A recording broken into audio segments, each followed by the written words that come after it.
it's Liz Kelly, and welcome to the Ringer Podcast Network. After you finish the episode, make sure to check out a brand new episode of our live music series on YouTube called The Ringer Room. Each month, we feature a new up-and-coming musical artist to play a live set in the Ringer studios. So far, we've featured artists like Cautious Clay, Mount Joy, and Earth Gang, and we just posted our episode for July showcasing Charlie Bliss. You can check out those videos at youtube.com/TheRinger.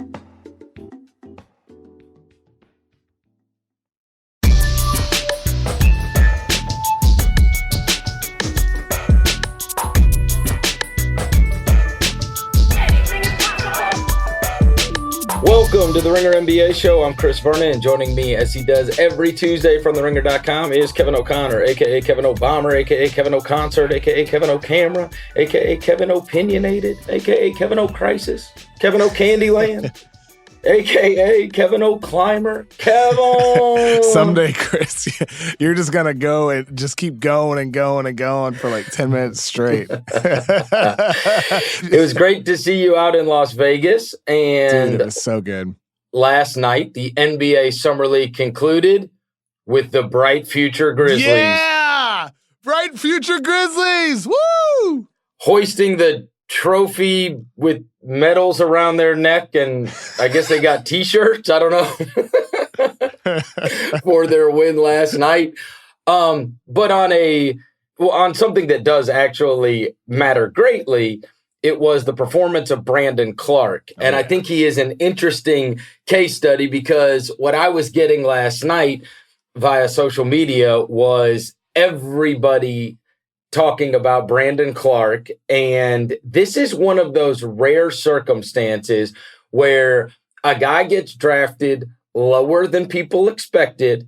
There was a lot of the media that were very, very high, yourself included, on Brandon Clarke and his future prospects in the NBA, and it gave everybody kind of the opportunity to say, hey, what happened here? Why did the whole league miss on Brandon Clarke, who put up an MVP performance in Summer League, and despite playing only 22 minutes a night, averaged 15 points, 10 rebounds, knocked down some threes, which nobody expected was in the arsenal at all.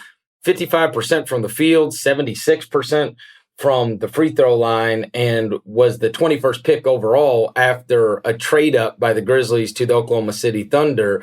What do you take away from this Brandon Clarke performance and the fact that virtually everybody had Brandon Clarke going higher than 21 in the draft, and then it comes to the people that actually get paid to make these picks, and he ends up 21st?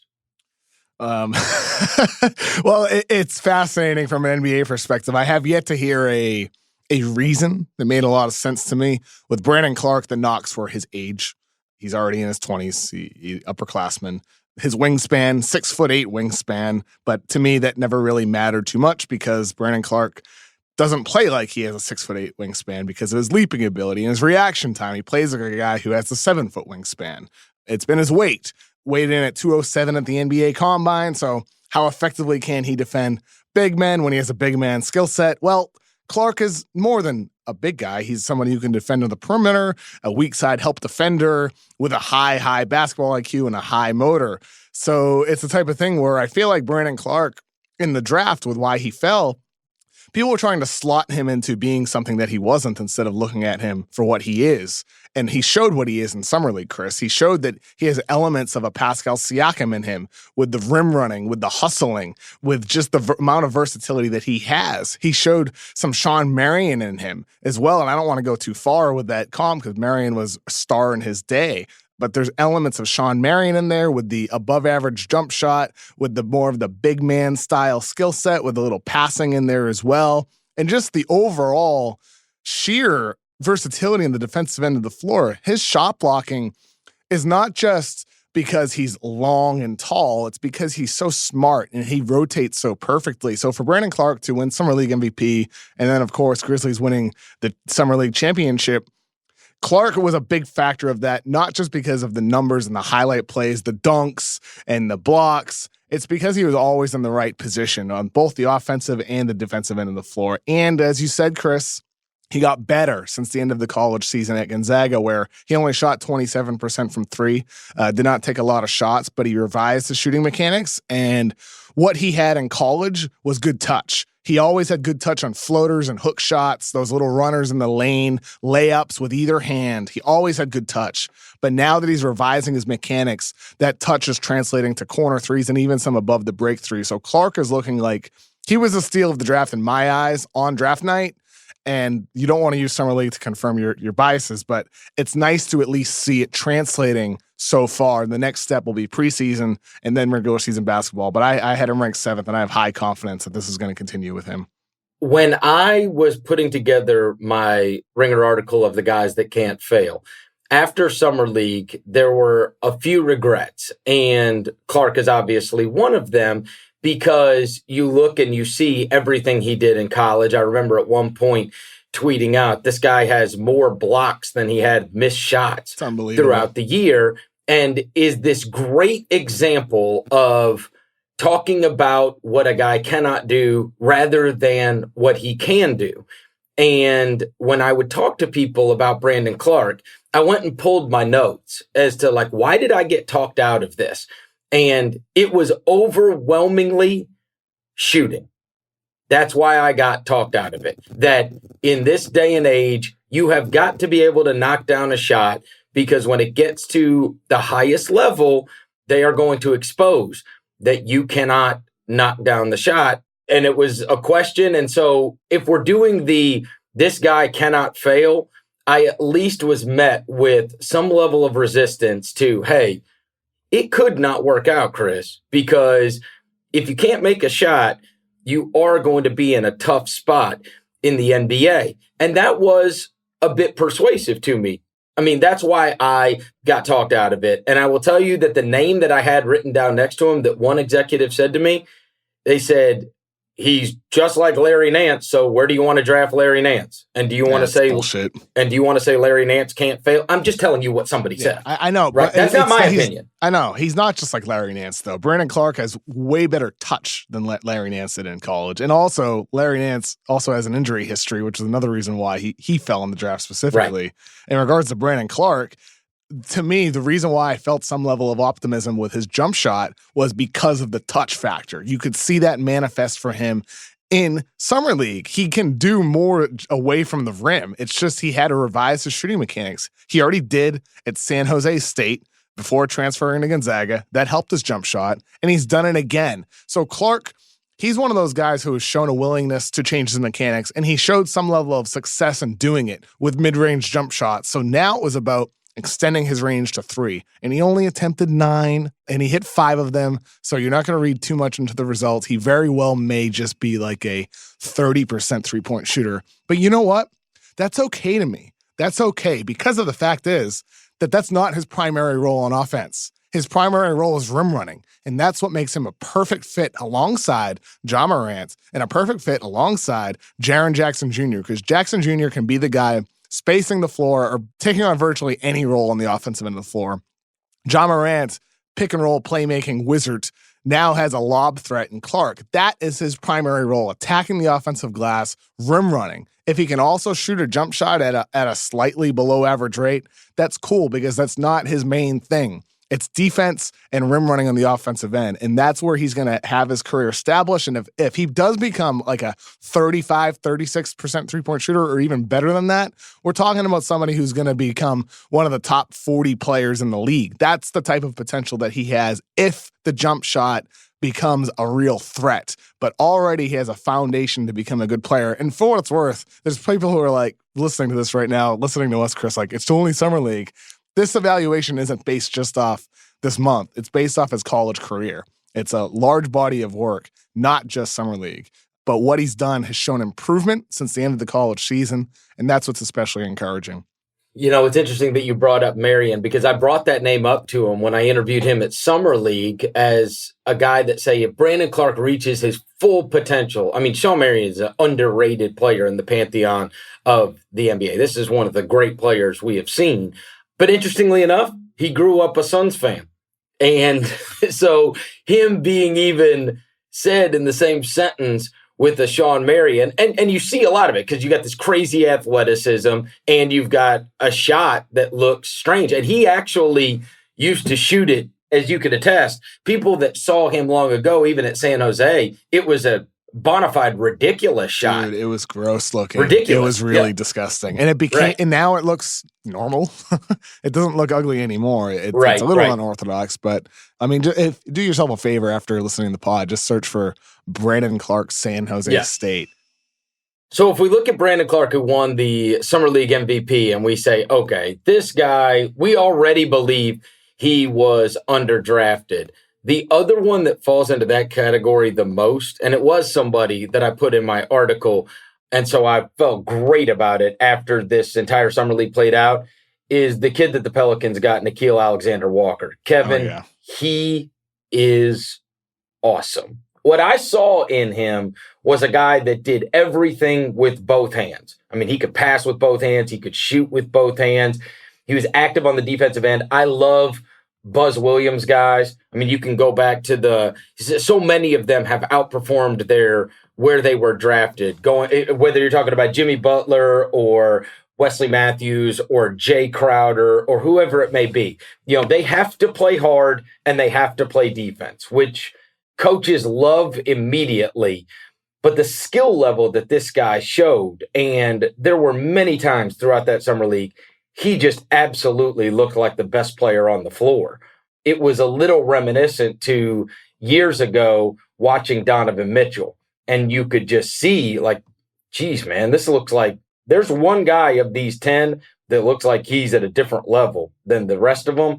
And as if this wasn't a good enough summer already for David Griffin with being able to get Zion, instantly great reviews for the raw Jackson Hayes.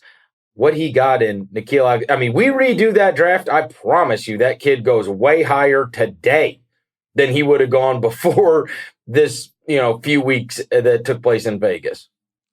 Yeah, I think with Nickeil Alexander-Walker, it was interesting watching him because he looked like the same guy he was at Virginia Tech, in the sense that this past season, he improved his passing ability. They put the ball in his hands more often, and he showed off more or less secondary playmaking skills. Not really, he didn't look like a primary guy at the NBA level because he doesn't have great burst or great speed on drives.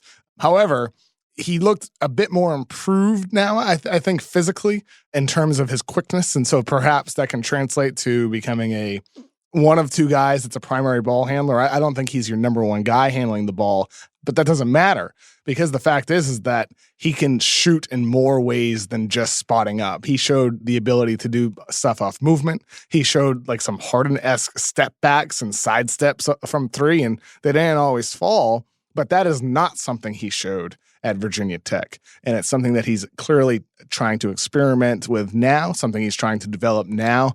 And those are the skills that he can add over time that maybe give him more than just high-end role player upside. In the draft guide, I had compared him to Gilgeous-Alexander, his cousin, Malcolm Brogdon, Tyler Johnson.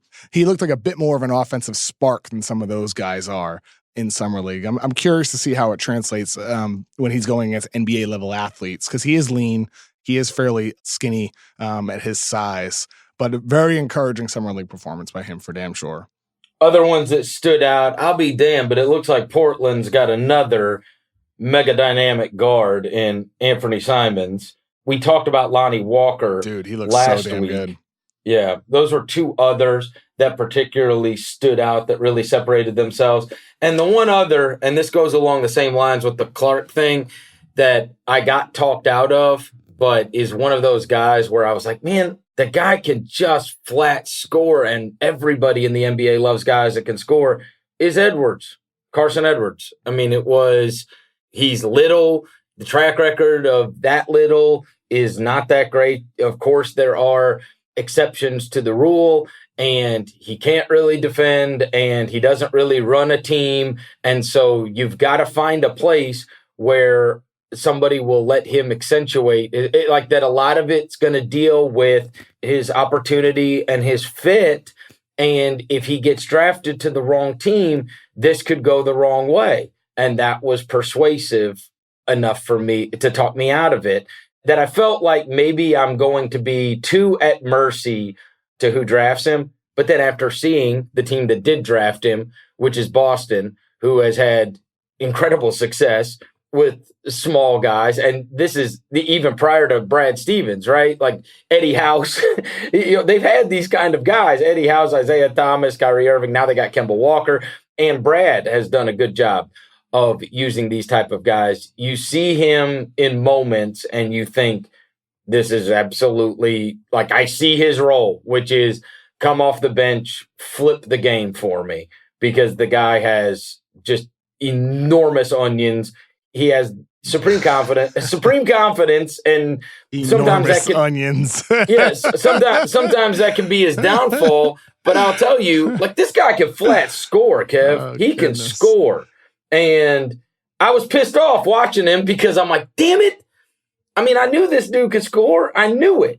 And so there is the thing you can do that can make you undeniable. Now, we will see, because we have seen little guys score in Summer League before at an extremely high rate. I mean, Nate Robinson is like the greatest Summer League player in the history of the world.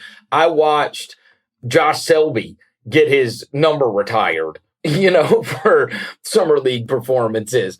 So it's not the end-all, be-all, but again, it's definitely not the end all be all. No, but you take what you saw in college and then you amp it up with what you saw in Summer League, and sometimes it confirms, like, hey man, in the end, if you can hit a shot from 40 friggin' feet away, you can hit a shot from 40 feet away, no matter where you're playing. And we'll see how his career plays out, but I will tell you that was one that as I was watching it, I had instant regret, like, damn, man, I should have rode with him and I shouldn't have gotten talked out of it. But another example of talking about what he cannot do rather than what he can do. That kid can score. Yeah.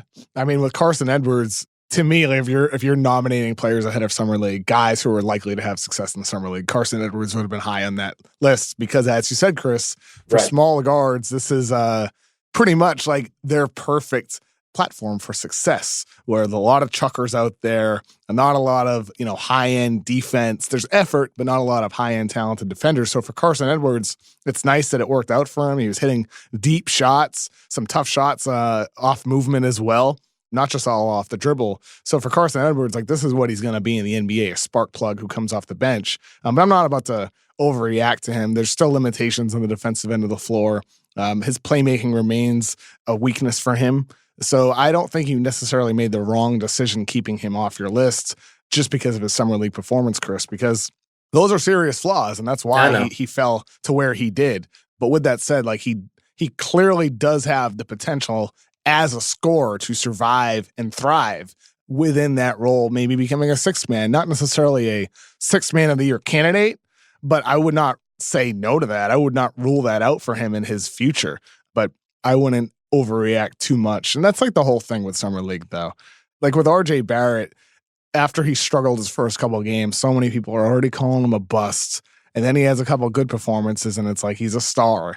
With RJ, to me, he really captured the essence of Summer League, just the overreactions from one extreme to the other. When really, to me, the value in Summer League has always been about seeing if guys are developing new traits, new skills. Like we mentioned Nickeil Alexander-Walker earlier, doing what he did, like the Harden-esque step backs and all that. Or as we said with Brandon Clark, the revised three-point shooting mechanics. That's the type of stuff I'm usually looking for in Summer League, less so than the results. So it's nice to see guys improving and showing new skills more so than caring about the results. Because too often, we have seen guys that shine in Summer League like a Stanley Johnson and then struggle in the NBA, or struggle in Summer League like Trae Young and then have a great rookie season. Too often that has happened to care enough about the results.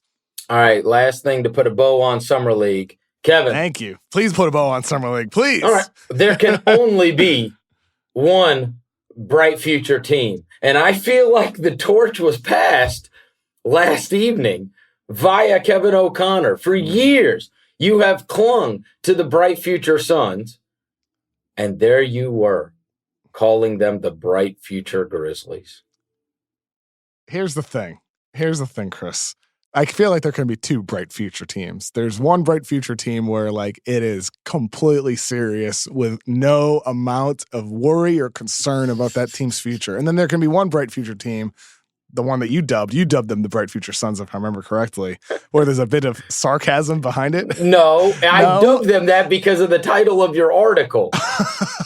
That's why I dubbed it that. And you're going to be calling them the Bright Future Sons until Devin Booker's 35 years old. Devin Booker's going to be 35 years old on a 28-win team, and you're going to be calling them the Bright Future Sons. Oh, my goodness. Okay. I mean, if I'm picking one, it's the Grizzlies. They've surpassed them in terms of bright future rankings. That's actually an idea for an article. Look, if you put the Pelicans right there neck and neck, that wouldn't be a bad call. I mean, that was the cool thing about the summer is we saw the Grizzlies win the Summer League championship without Ja Morant, and the Pelicans had a lot of good success in Summer League without Zion Williamson. Both those teams have depth and talent beyond those guys, beyond their two big stars of the draft, number 1 and number 2 pick. Those teams would not surprise me if in the future we're seeing them battle in the postseason. They're just winning it all, Grizzlies and Pelicans. You know, it's a trip. If the Grizzlies don't beat the Pelicans and that game went to overtime, if they don't, guess what? Alexander Walker's the MVP. So it's either going to be Alexander Walker or Clark, depending on who won that game. And neither of those two players were their team's first draft pick. And in fact, Alexander Walker was the friggin' 3rd pick that the Pelicans got, which is crazy. Jackson Hayes being the 2nd one, and he was impressive as well. Though with Hayes, you know, the shot blocking and the rim running is awesome to see. Still, like, this is the difference between him and Clark. Hayes is still years away from being like a super positive contributor because he doesn't have those instincts, the ability to read the floor on defense, whereas Clark is already there. Hayes just has probably longer upside in the distant future. He's just so young and raw that he's not there yet. Well, I will tell you that David Griffin, president there, said during their semifinal game, he was being interviewed, and he said, be honest with you, we took Jackson Hayes and we figured this would be a redshirt year. Yeah. But he is much farther along and much better than we thought. Dude, and that's to me like what you're looking for in Summer League. It's a little bit beyond the results. It's more about how these guys are playing and how they perform. And like everything I just said about, you know, his instincts that still aren't there, they're better than they were a couple months ago. I know it. I mean, his body looks better. His reactions look quicker. Everything about Jackson Hayes looked better on both ends of the floor. So when you factor in the athleticism and everything else, and how that manifests for him on the floor, he does look like a guy that's going to deserve minutes as a rookie. So it's going to be exciting, even more exciting to watch that athletic, fast Pelicans team this coming season. They're going to be high up the league pass rankings alongside the bright future Grizzlies. All right, so that puts a bow on Summer League. We got to get into this Westbrook stuff, Kev, because I love this so much. Oh, it's crazy. Love this. So a week ago when we did the mismatch, I said to watch out for the Rockets. You and I had both been at Bill Simmons' live podcast at Caesars. Me and Mark Titus were sitting with Daryl Morey and his daughter there.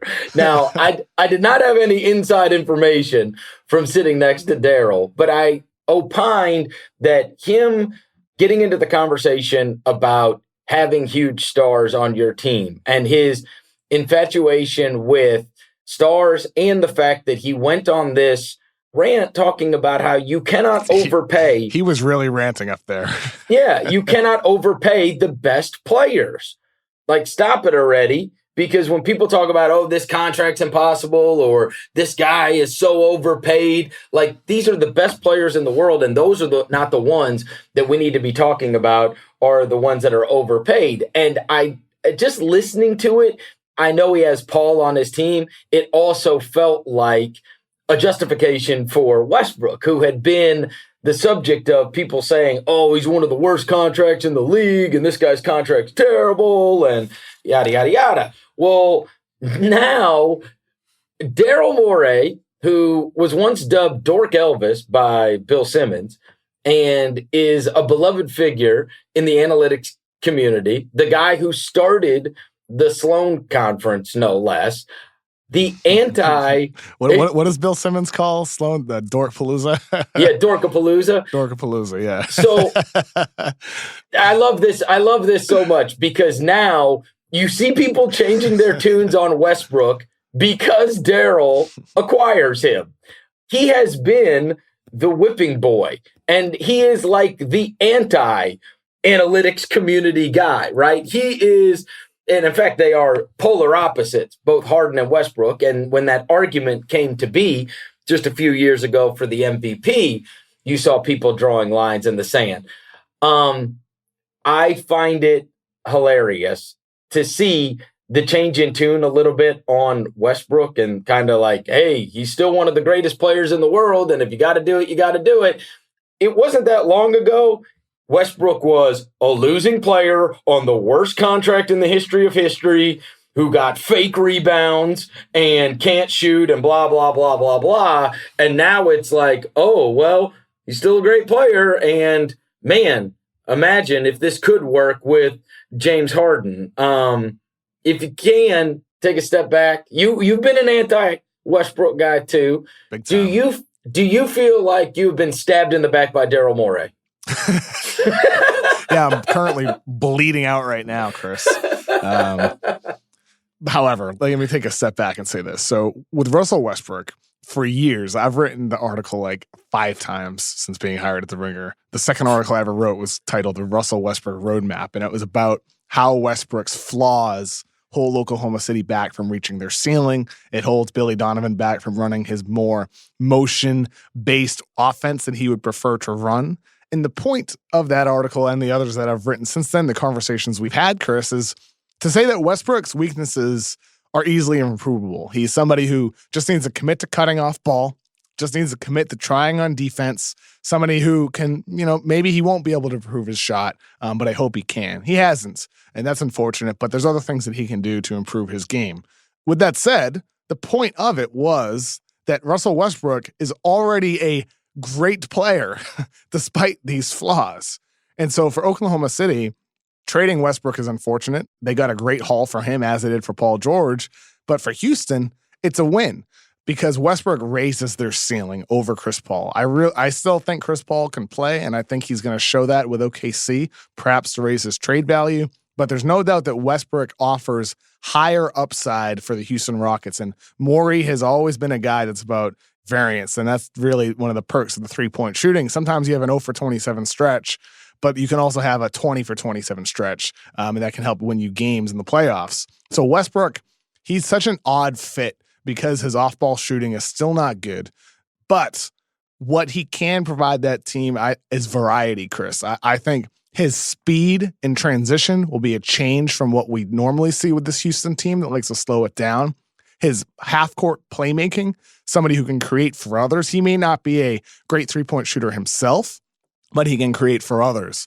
And I think with Westbrook, that element will add some much-needed change within Houston's offense. They're still going to be heavy with high pick and roll, and they're going to stagger Westbrook and Harden. But Westbrook's style is a bit different, and I think that could be really, really good for them.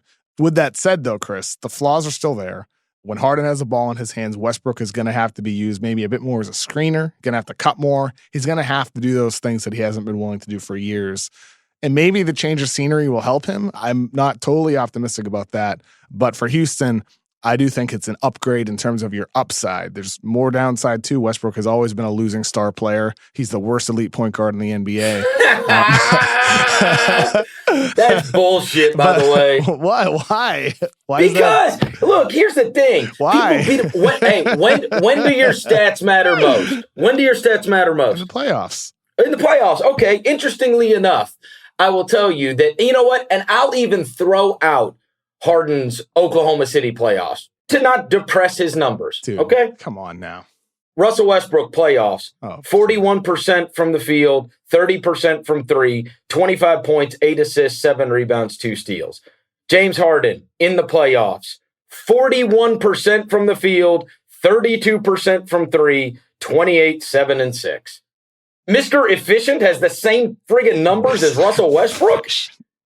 How is that possible? You're using field goal percentage, dude. Westbrook, give me a break. Has a 51% true shooting percentage in the postseason. Harden has a 58% true shooting percentage in the postseason. Harden is far more efficient. It's undeniable. Undeniable. Undeniable. And by the way, it worked with Houston. It worked with Harden and Paul. They didn't win the championship. He's got a better team. Huh? He had a better team, and he's got a better coach. Yeah, all I'm saying is it worked with Harden and Paul. It worked. They nearly beat Golden State. And I'm going to tell you this. I got a chance, and I would encourage people to check this out if they get a chance. Woj got Mike D'Antoni to sit down. D'Antoni. Did you hear this by any chance? Have you heard this yet? No. Okay. He did this wide-ranging interview, and he asked every pertinent question. It was great. I listened to this. There is no doubt in my mind. I say this with 100% certainty. He did not want to do this, and he loves Chris Paul and wishes he had still had Chris. There's no doubt in my mind. Listen, he's going to say, I'm going to have the same enthusiasm, and we're going to figure this out, and blah, blah, blah. He's the nicest guy in the world. But I've covered a million different coaches. I feel like I can read between the lines when they're saying things. He talked about how he thinks that Chris Paul can play at an extremely high level for 3 or 4 more years. I agree. And he would have liked to have run it back. And there were 2 things that I took out of that. Number 1, he didn't want this trade. Number 2, he's not happy at all about Jeff Bzdelik and that staff being overhauled. No doubt about that. You know what I'm saying? And obviously he doesn't have a new contract yet either. But it was very fascinating to listen because that's a guy that you could tell is a massive Chris Paul fan.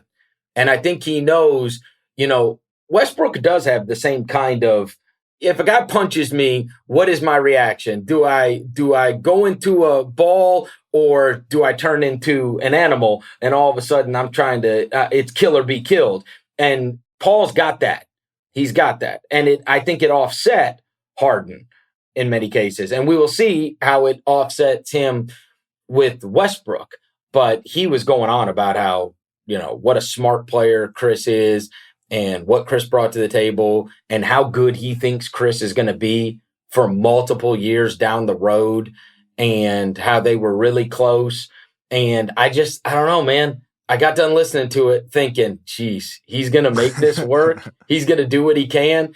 But he absolutely wishes that all these changes didn't happen and that they could just run it back. In regards to Chris Paul, people have dubbed him a albatross contract. And I would agree with that in the sense that he $38 million he'll be getting paid well over $40 million when he's in his mid-30s, late 30s even. However, I think with that title, untradeable contract, it seems to suggest that he's washed up. He is not. Chris Paul is not washed up. Without Harden on the floor this past season, he still averaged around 23 points and 12 assists per 36 minutes. He still produced on a per-minute basis when the ball was in his hands, and I think that'll show in Oklahoma City playing alongside a young player in Shai Gilgeous-Alexander, and perception of him will shift back towards what it was before.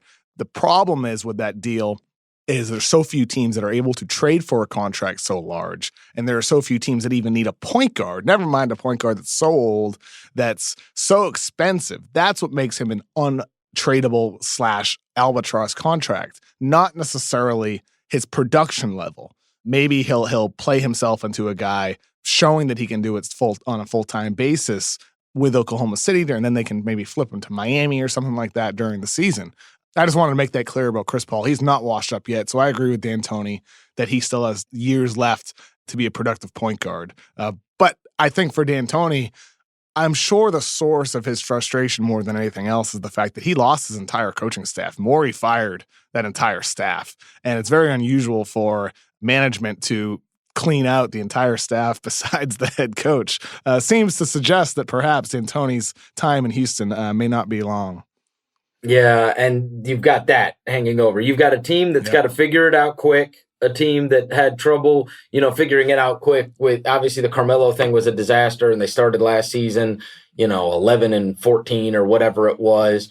And they had to meet Golden State in the second round instead of what should have been the Western Conference Finals, I think by most people's estimation.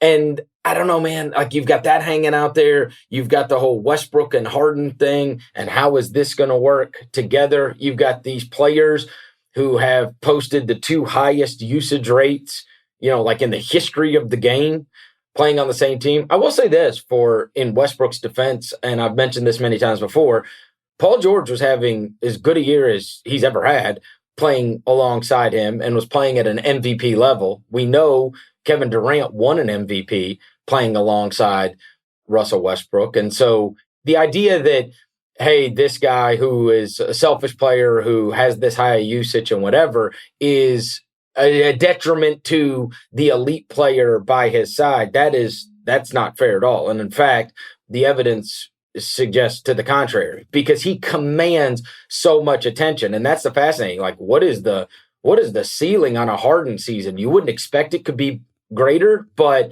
we know the attention that Russell Westbrook commands. And we know that James Harden can knock down threes, and Russell Westbrook gets you open threes. Now, the failure of Oklahoma City was he was never surrounded by just a bunch of guys that could knock down threes. But the guys that could, the Paul Georges, the Kevin Durants, those guys, they had pretty unbelievable seasons playing alongside him. And so I suppose it's possible Harden, it would be hard to imagine him having an even better season, but I am infinitely fascinated as to how this could work out.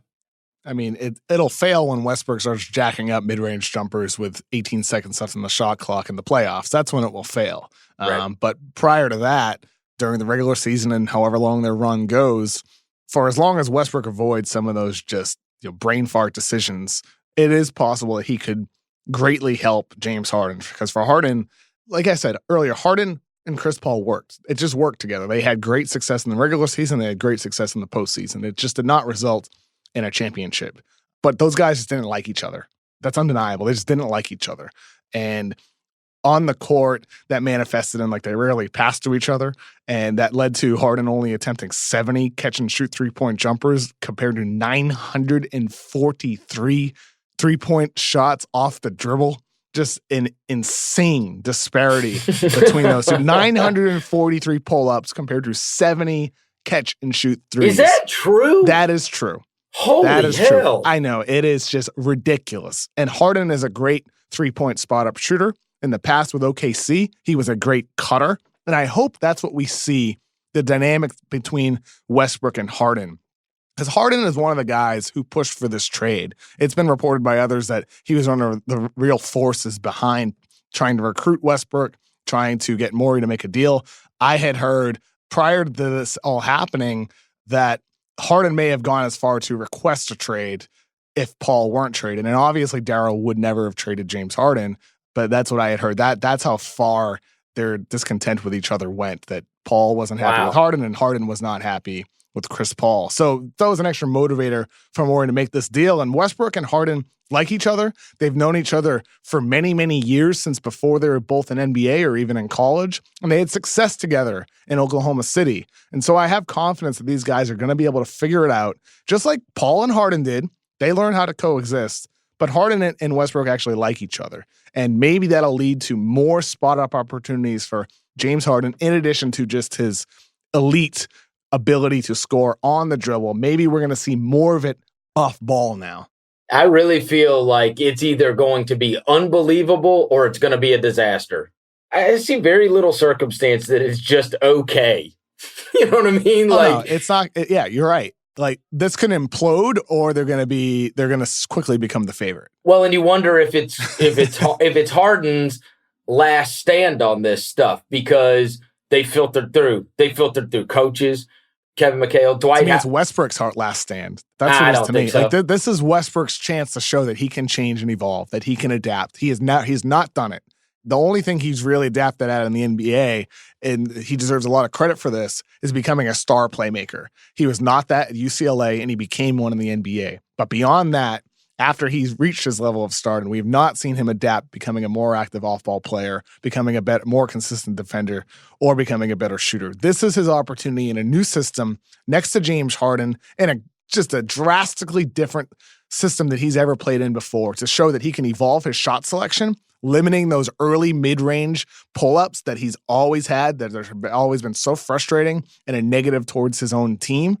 If he can eliminate those, he doesn't need to cut once during the whole season, but if he's able to eliminate those early clock pull-ups from 2, It's a successful season for him, period. And this is why it drives me crazy with the way we talk about Russell Westbrook. It's always about what he doesn't do. Like, if he did this, he's the perfect fucking player. Like, he's the perfect player. It goes without saying what he does well. He's a star, man. He's really, really good.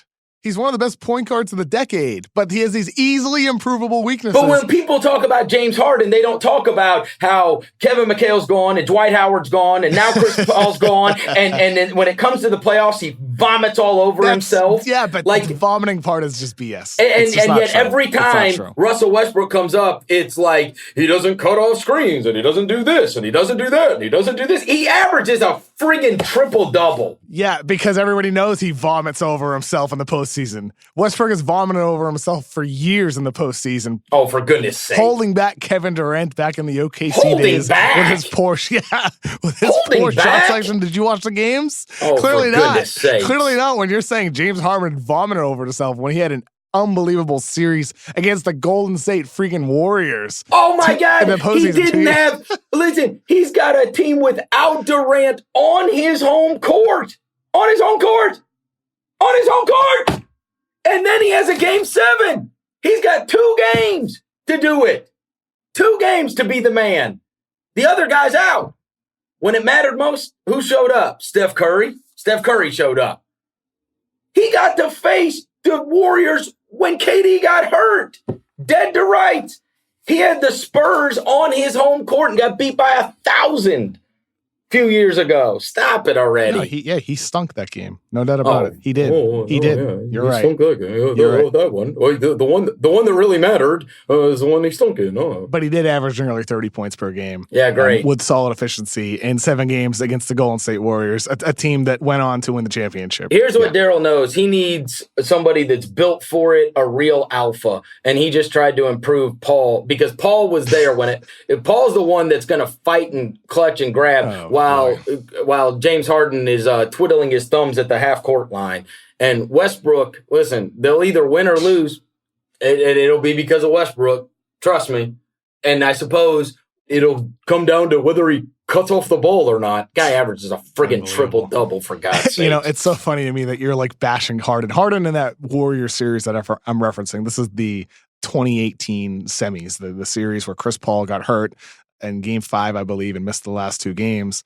Harden in that series had a 49.2 true shooting percentage, which is not good, but it's pretty comparable to Westbrook's playoff career 51% true shooting percentage, and you're saying Harden vomited over himself that series. Well, apparently Westbrook in every playoff round, on average, has vomited over himself on the offensive end of the floor in terms of his shooting efficiency. So for Harden, man, like he was his shooting efficiency. Like, are we just going to act like he doesn't do all the other stuff or no?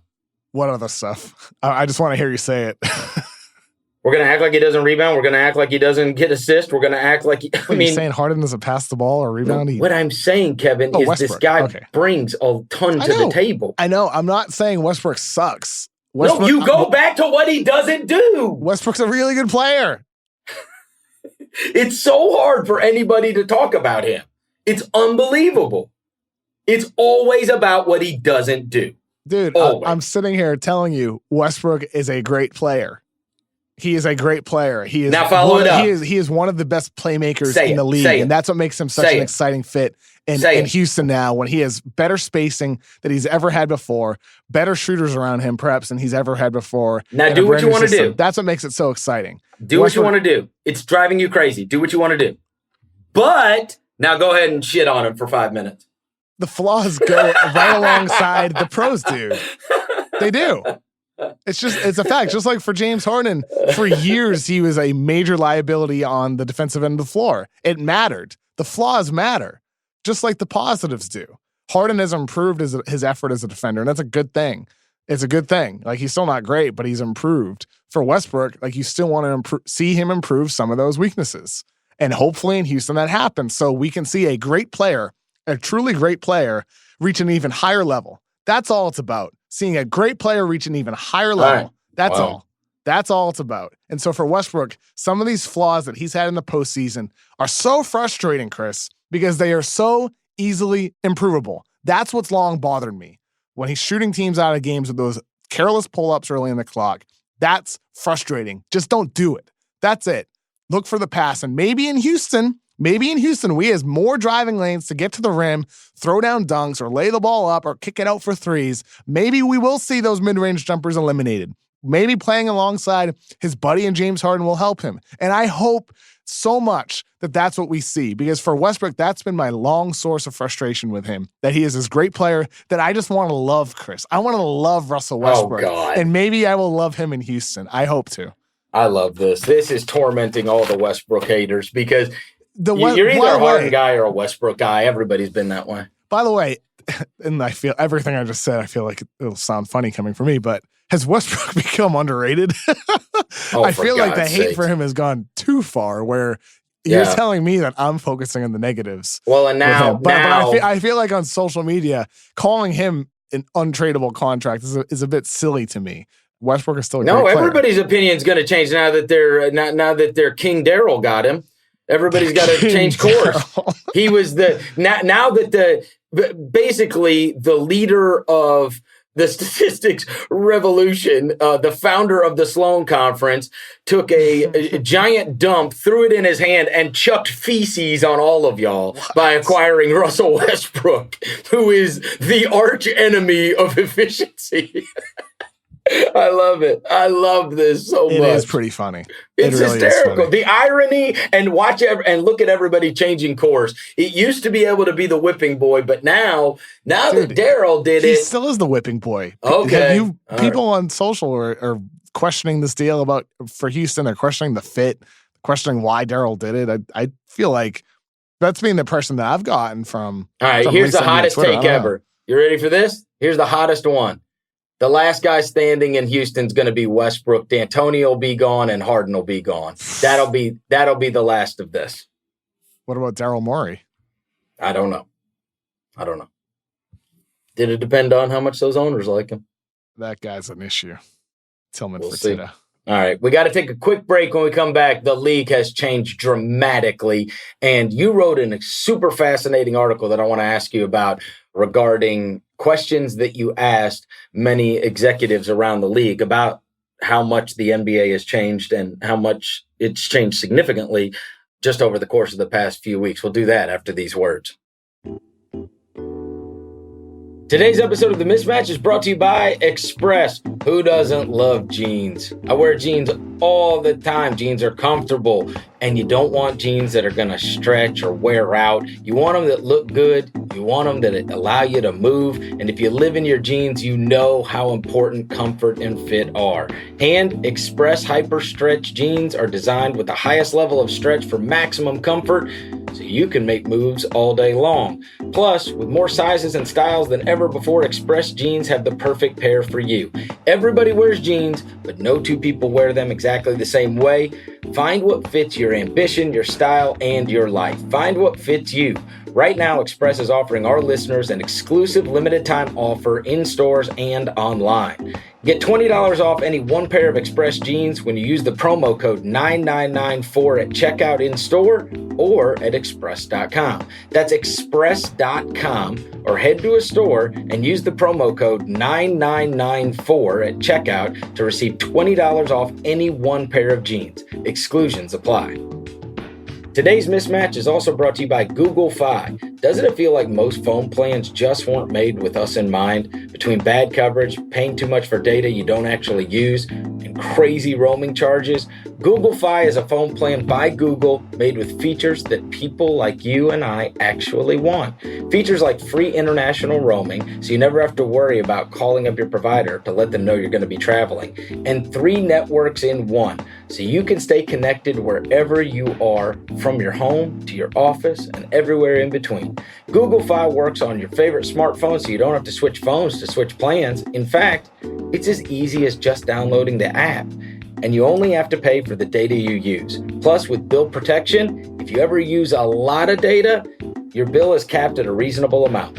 Learn more at fi.google.com. That's fi.google.com. Switch to Google Fi, a phone plan by Google.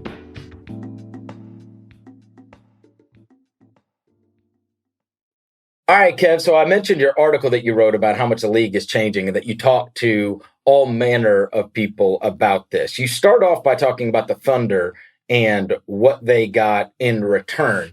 And it made me think about a subject that I've thought about a lot recently, which is it used to be 5-10 years ago, if you traded a star level player in the league, you had virtually no chance of getting great return. Like you almost always lost that deal. And what we have seen, at least in the past few weeks, whether it was the trade for Paul George or even prior to that, the Anthony Davis trade, at least it feels like the insane amount of return gives the teams that move the stars the opportunity. And I guess we could throw Westbrook in there too, right? So you got the Paul George trade, you got the Westbrook trade, you got the Anthony Davis trade. Obviously, you'd rather, if you're the team, have stars than what you gave up. But it feels like there is a real chance at the other team feasibly winning a trade now. And I think that you gathered from the people that you talked to around the league that the general consensus was the Thunder and Sam Presti, though it was not a desirable position, did an unbelievable job getting return. I guess I'll start with this. Do you think it was just an anomaly that you had this bizarre situation where, Daryl needed to do something in Houston and so saw the opportunity to give Westbrook so he's able to give up tons of stuff, and the Clippers were really under the gun, felt like they weren't going to get Kawhi by most accounts if they didn't get George, and so you just kept saying yes, and that LA, desperately, in order to appease LeBron, needed to make that move. They needed to get Davis there for this window. Like, are these all just rare circumstances that happen to have happened this past offseason? Or is it possible that the new normal is getting massive return for a star?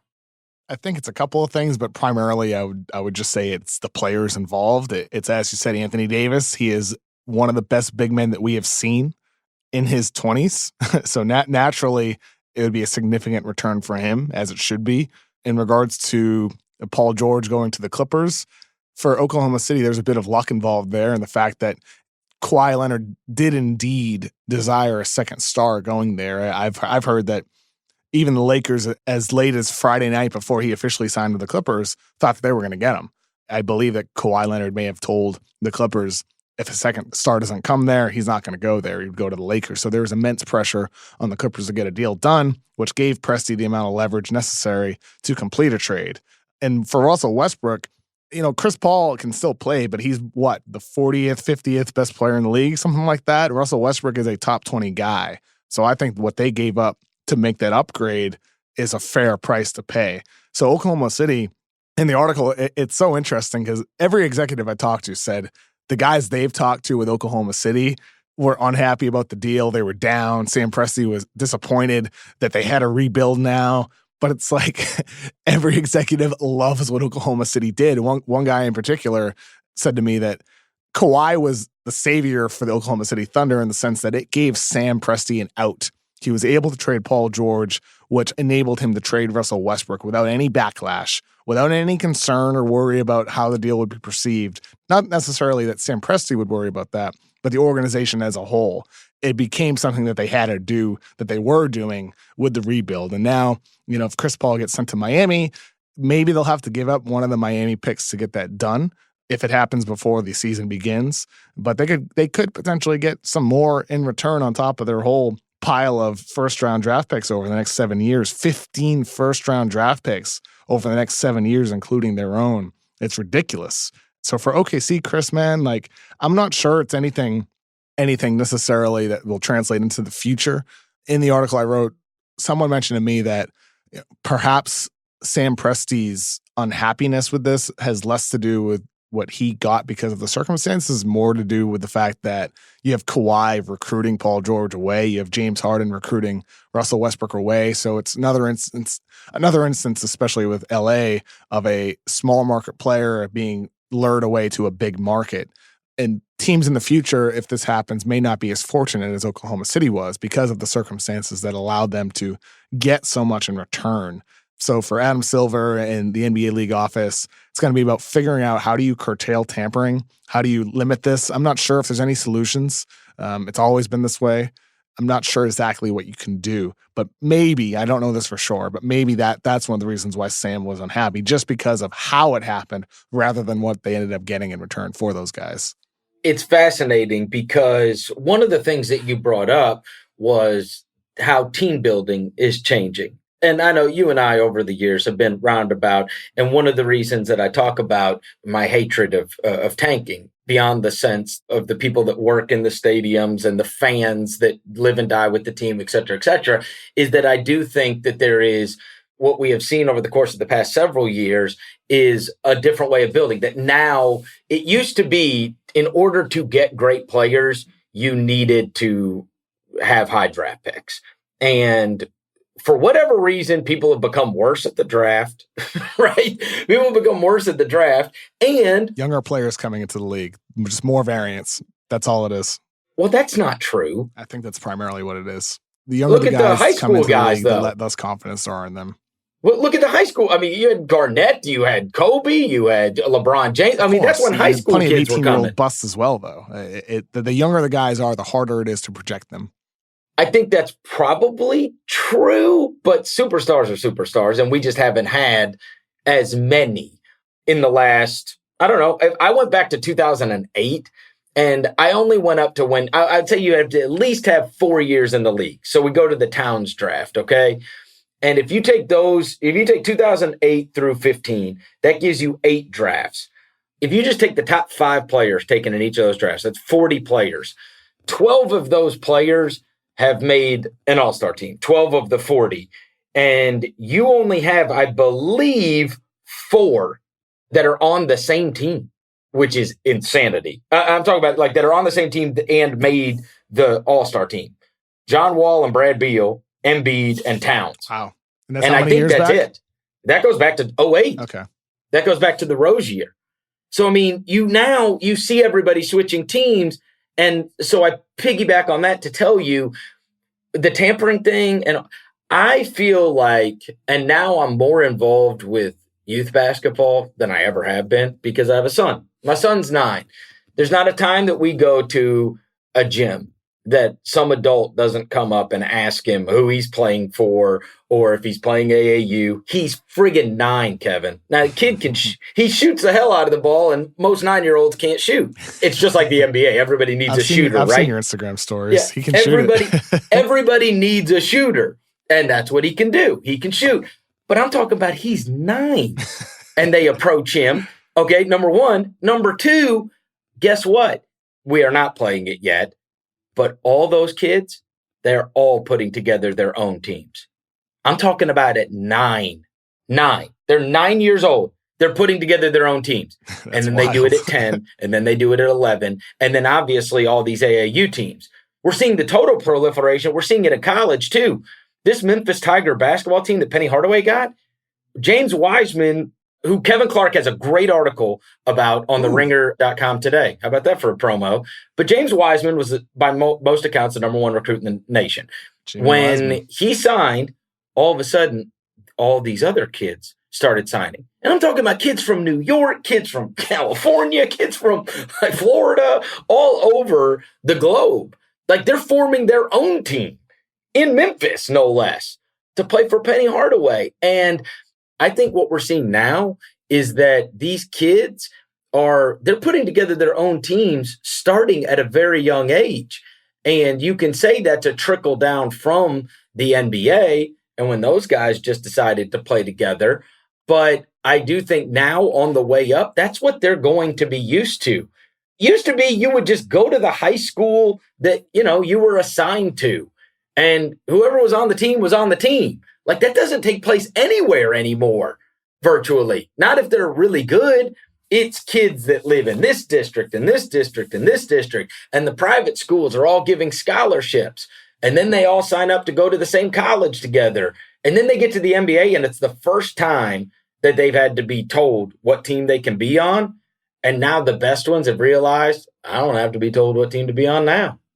And I think Porzingis forcing his way out of New York is probably only the beginning. I think you're going to see it starting earlier and earlier, that if kids get drafted and they don't like the way shit's going after 2 years, they'll be like, yo, get me somewhere else. So I don't know how this is going to be curtailed or stopped, but I think it is going to be the way it is. Yeah, Chris, in regards to the 12 out of 40 top 5 picks the last 10, 11 years, whatever it was, becoming all-stars, that's the value. Like that's a high percentage compared to other areas of the draft. That's what makes top picks valuable. However, like you said, players are leaving teams earlier. Having a pick that you hit on is no longer a guarantee to have that guy for 8 years, 10 years, 15 years. There's no guarantee of that, especially in today's day and age. And a couple of weeks ago, my friend Malcolm and I were emailing back and forth about this. You know, he had mentioned how you have a higher percent chance with these high picks, but there's so much more uncertainty investing in high picks. And he made the point that in today's league, it is a better investment to invest in free agency where it is higher costs compared to picks, young players, but it is also a very, very high level of certainty that this player will contribute to winning, because with young players, it takes years for them to develop into an impact player, if they ever develop into an impact player at all. And so maybe that's what we're seeing now with teams, knowing that even if you hit on a pick, it's going to take a couple years for him to develop into a player. And by then, he might want out. And he'll be more expensive because it'll be on a second or third contract. So I think we're seeing draft picks diminish in value in that sense, because younger players are coming into the league. So it is less certainty in their level of production in their future anyway. Never mind the nature of the game, with players more willing to change teams, more willing to push their way out. And that may trickle down to younger and younger ages, where we see a guy who signs like a 5-year max deal, demand a trade after 2 years. And a team doesn't necessarily have to trade him. If Devin Booker or Karl Towns demand a trade from Minnesota or Phoenix, their general manager does not need to trade them if it's early in the deal. But expressing that level of discontent, you never know, it could work. Well, and we've seen it work more often than not. People don't typically want disgruntled players. But, I mean, we talked about the bright future teams a little bit earlier. Let's say let's just say the Pelicans and let's say the Grizzlies, 2 teams that showed very well in Summer League. What are the chances that Ja Morant, Jaren Jackson, and Brandon Clark are on the same team for 5 years together? I mean, I'd love that. I'd love to hope that that's true. Or that Nickeil Alexander-Walker, Jackson Hayes, and Zion Williamson are on the same team for 5 years. Like, I think 10 years ago, it was just, we thought, yeah, they're going to be on the same team together for a long time. But even James Harden and Kevin Durant and Russell Westbrook weren't on the same team for 5 years, you know? Like, that's the way it is now. And with so much influx, I do think there's a lot to think about regarding how we build teams. I think it has changed dramatically. And we just saw the whole league get turned upside down within 3 weeks. Yeah, you know? To your point in regards to like these cores that were drafted, Westbrook, Harden, and Kevin Durant, that's sort of what's changed a little bit, where the ideal has long been, and it still is the ideal, it's just hard to pull off. The ideal has been you get these higher risk prospects that are on cheaper deals that you hope develop into star players. And that is more of an efficient route to go, rather than signing players or trading for players with assets who come with a higher cost, even though they have greater certainty in what they can do on the floor. And this offseason especially, we've seen teams just unload draft picks. And I think that's because of the level of the talent, but maybe there's a bit more of a willingness to do that because picks do have less value. And some of those future picks, especially if the NBA does change the age limit from 19 to 18, which would allow high school players to enter the league, there'll be even more randomness within the draft. And that could make later picks a bit more valuable because there's less certainty up top. Guys can fall in the draft. Some of those star players from high school that you mentioned earlier ended up slipping. What did Kobe Bryant go? 11th? 13th. You have a lot of guys who have fallen from younger age. A lot of guys who fall, period. I don't want to create a narrative. It's like old guys fall too. We just talked about Brandon Clark falling and Draymond Green, Jimmy Butler, the list goes on, Malcolm Brogdon, the list goes on and on and on. But with that said, there will be more randomness in the draft if the age limit changes. So for teams that have those picks, they might just not want to deal with that. They may be more willing to unload those picks in the future, knowing that the age limit will likely change. It has not happened yet, but it may. That's fascinating. I had not really thought about the willingness to to get rid of these picks because of how volatile the draft could be in years to come. But that's something well worth exploring, to say the least. Last thing I do want to ask you about, well, two things very quickly. Number one, in your article, there was a quote that I wrote down that particularly stood out to me, and it was about the tampering stuff, and it was in regards to all this player movement. And it was an executive that said to you, "Nobody fears punishment from Adam."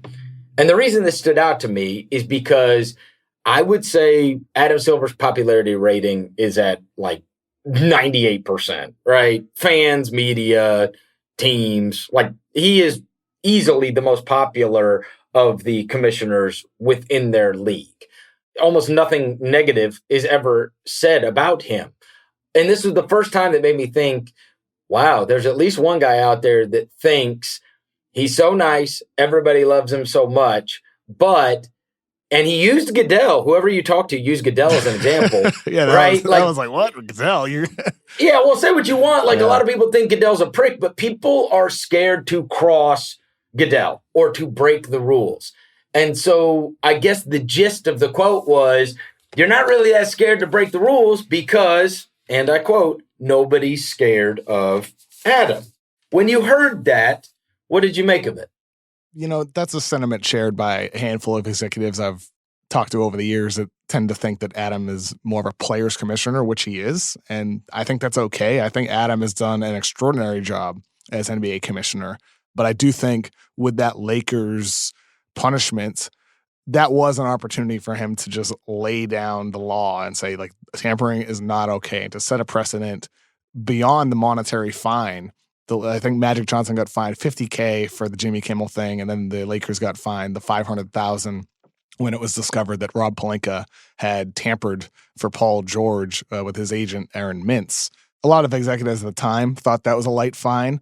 A lot of executives now, even after everything that happened, believe that what Silver should have done and could do if this happens again in the future, at that point, is just remove first-round draft picks. The next quote in that article was about how someone said, like, basketball operations is what needs to get hit. Like, it can't just be a fine. A fine doesn't make an impact. That nobody is afraid of that. If you're going to tamper and you get hit with a fine, which is already a slim chance because teams have to file charges for the league to investigate, and then it can be tough to even find that a team did indeed tamper. But if you do have a significant punishment, you may be a bit hesitant to even consider tampering. And somebody asked me, I think this quote went in there, is I thought this was good. He said, "Would you ever run a red light if the penalty was 2 years in prison?"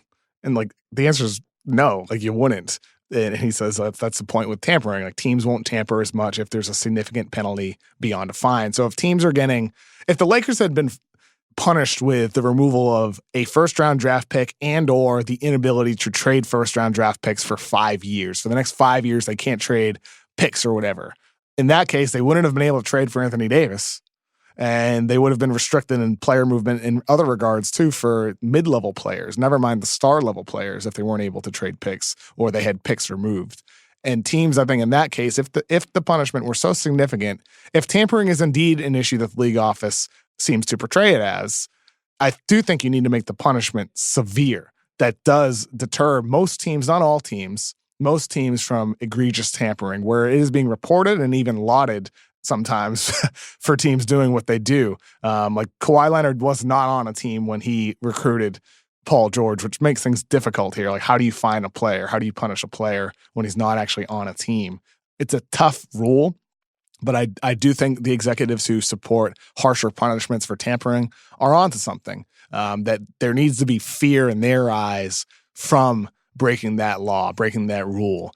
Overall, Adam's done a great job, but that's one thing. I think if Adam were to heavily punish a team, I think he would still have super positive reviews from fans, from players. I think it would just be like, whoa, he's getting serious now. There's a little bit of stern in him. but he would still be loved as a commissioner, especially over Roger Goodell, who's a clown. All right. Last thing. You got that in there. Yeah. Last thing. Yes or no, would you have given Ben Simmons the extension? I say yes. Of course. Okay. Then we agree. Kevin, it is always a pleasure. That was easy. We end on agreement. I'll catch up with you next week. Hey, see you later, Chris. That was fun. Thanks, everybody, for listening to another episode of The Mismatch. If you dig what you're hearing, go give us a rating and review on iTunes. 5 stars, and we will talk to you next week.